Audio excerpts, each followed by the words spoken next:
Mike Radich here, and I'm now joined on the phone by XFC Lightweight Eric Reynolds. Eric, how are you?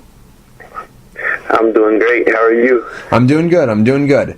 Eric, you got a fight coming up December 13th at XFC 27. How's training been going for the fight? It's going excellent. Just staying light, close to the fight weight and ready to go. A couple weeks out. Just curious, Thursday was Thanksgiving, and like you mentioned, you're keeping your weight low because you have to make weight on December 13th. So I'm just curious, what was Thanksgiving like for you? I still enjoyed myself. I've had a good camp, so the weight hasn't been an issue, and I got to pick out a little bit and had a cheat day. I scheduled it right. Just curious, what are you walking around at right now? Oh, I'm like 160. Oh. I'm 5 over, Oh. Not much of a cut. Yeah, that's good.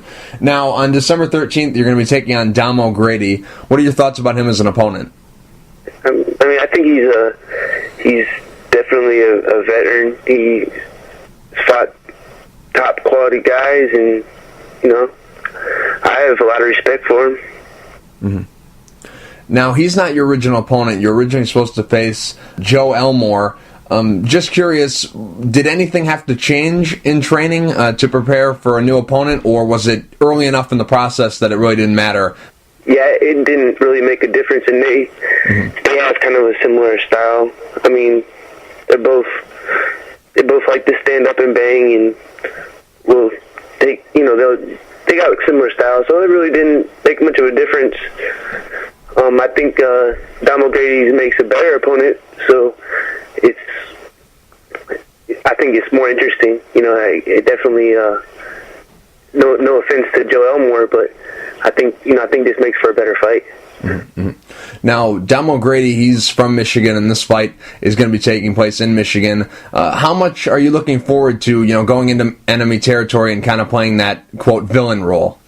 Nothing new for me. I'm just coming off a win in Finland. Mm-hmm. I just fought the hometown guy there, so that was quite the trip. I traveled halfway across the world to go fight in Michigan's not that far from me. Right.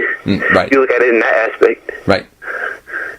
A lot of people feel like if you're able to get past Damo Grady that you'll be next in line for the XFC Lightweight title. Has XFC said anything to you? Have they made it official? Have they said, hey, Eric, if you win this fight, you're going to fight for the belt, or is it kind of just speculation right now? I believe it's speculation, but I mean, in my personal opinion, I'm a little past due. Right. I believe it's mine. I'm right. I believe I'm the number one contender. I'm ranked. If you want to, I'm ranked higher than their champion. I'm ranked on the world scale at like top 100, and Scott Holtzman is top 500. So. Mm-hmm. Just curious, why do you feel that you have to fight now? Why not just wait for Holtzman? Obviously, you won your last fight, and then the fight before that was an XFC, which also was a win. So is it just kind of a scheduling thing, or is it just they want you to maybe show a little bit more for that title shot? Well, I like to stay busy. I could fight every month, every couple months. So this would be I've only had 2 fights in this year, so I'm trying to squeeze in that third one. And then I'm going to just start the new year off with the fight in February, and then see where, the XFC takes me on, and therefore after, hopefully it'll be perfect timing where I'll just go right into the next. Mm-hmm. And I stay in shape, and I live the lifestyle, and I eat healthy, and everything's going good, so I don't see a problem staying busy. Mm-hmm. I think it's to my advantage. I don't get fat, I don't get out of shape. I stay in shape. Mm-hmm. Now, you're training out of the dungeon, correct? Correct. Mm-hmm.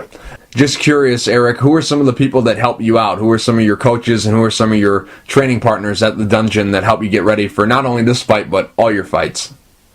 Ruben Alvarez is my boxing coach, and my head trainer. And he's got a resume as long as could be in boxing. He works with the likes of Oscar De La Hoya. He trained Hector Camacho in his last fight before he actually passed away, and he's worked with the Klitschko brothers and so many great names in the sport. And I thought I had good stand up. I was pretty known for my stand up. I had amateur titles in kickboxing and stuff like that, and so everyone knew me as a kickboxer. And obviously, I have equal submissions and knockouts, but everyone kind of branded me as a striker. And when I got with Ruben, I had so much to learn. I didn't even know it, and all the little fine tune, the small things, and putting it together. And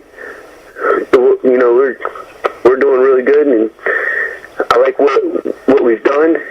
The holes in my game are far and few between. And I thought I was a scary opponent for anybody. And then now it's just becoming complete. So I'm getting seasoned. I'm getting up there in the age where I have the family and I'm settled down and everything like that. So it's just a different story for the opponent. It's a different Eric Reynolds from the past. So I'm always changing. I'm always unpredictable. So that makes it even harder. Mm-hmm. And I'm a game opponent. I'll fight on the feet. I'll fight on the ground. I'll fight in the air. Now, you were training at American Top Team before you went over to the dungeon. I'm just curious why the change, and how long ago did you make the switch over there? Oh, that was a long time ago. I trained other gyms in between. Right. I trained at Champions in the past, and Gracie Baja, and I still do train at Gracie Tampa, and I get working with those guys up there, and a lot of great talent up in Tampa area. So I take full advantage of that. Living not even an hour away. So thing about my top team is so far away. Miami's 3 hours from my house, and I just couldn't make the change. I couldn't move. So I'm making it work where I'm at. There's plenty of talent here, and I don't believe that you have to have a big name gym, fancy equipment to work hard and to train hard and to be ready to fight at your best ability. So I take full advantage of the area that I'm at. I have Corey Hill up in Spring Hill. We train. I can't even name off every pro in Tampa that I get to train with that whenever I want to make that trip up there. And I got a bunch of old school guys from King of the Cage and that got me into it. They're all coming together and giving me good training, and like Danny Burkett and guy John Kenny. I got him. He's a black belt in jiu-jitsu, and he's so I got everything close to home, so it works. Mm. Just curious, who's going to be cornering you for this fight? Ruben Alvarez. Mm-hmm. He's my head trainer. He's my he's the one that makes the trip everywhere I go. He's the one I'm coming. He wraps the hands the best in the business. So he's got 30 years in boxing experience and in ringside experience. So I believe having him with me is better than having any MMA coach I've seen out there. I've been around for a long time. Not all good things come from boxing, but good cornermen do. Right. They don't always produce the best fighters, but damn it, when you get a good trainer, it's a different story. It's a different ballgame. Mm-hmm. Mm-hmm. That translates. Right. in the past I've heard interviews that you've done, and in those interviews you've said that you really want the XFC Lightweight title belt badly. You really want that belt, and you're kind of on a mission, kind of on a quest to get that belt. Just curious, why do you want that XFC title so badly? Is it because you fought for the belt once before and came up short in that fight? Is it because XFC is a great organization and the title has a lot of prestige to it? You know, the belt actually means something. You know, what is it about that belt? Why do you want it so badly? I want it so bad because it's close to home. It's a Tampa-based they actually came out of Tampa, which is not far from where I live, and you know, I've watched XFC grow as long as, you know, they started off the same time I was starting off, so they grew with me.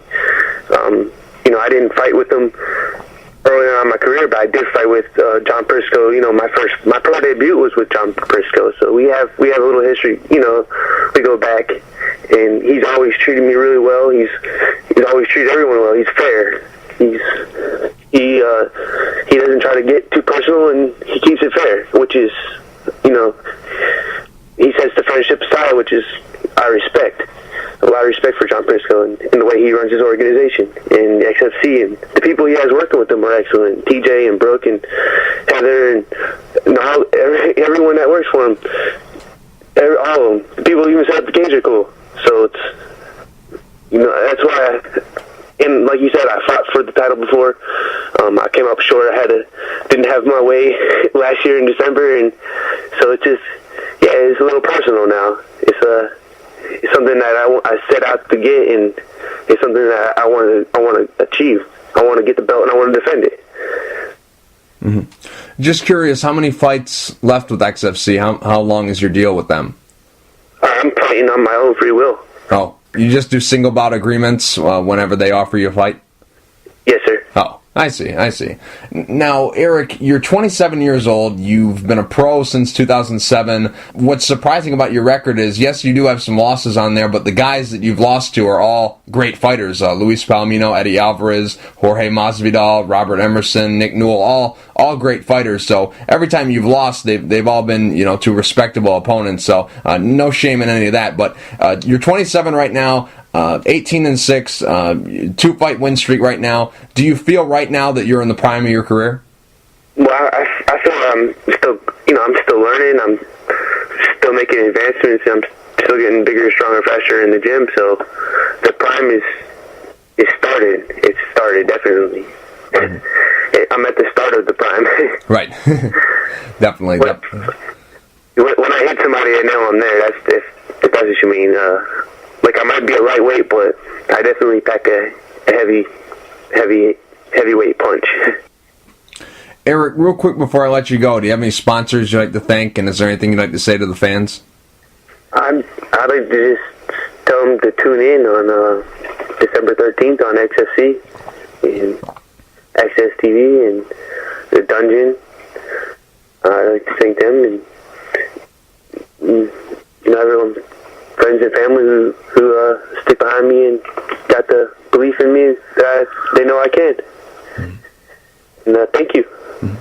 Eric, thank you for taking the time to talk. I really appreciate it. Good luck December 13th at XFC 27 against Damo Grady. All right, thank you very much.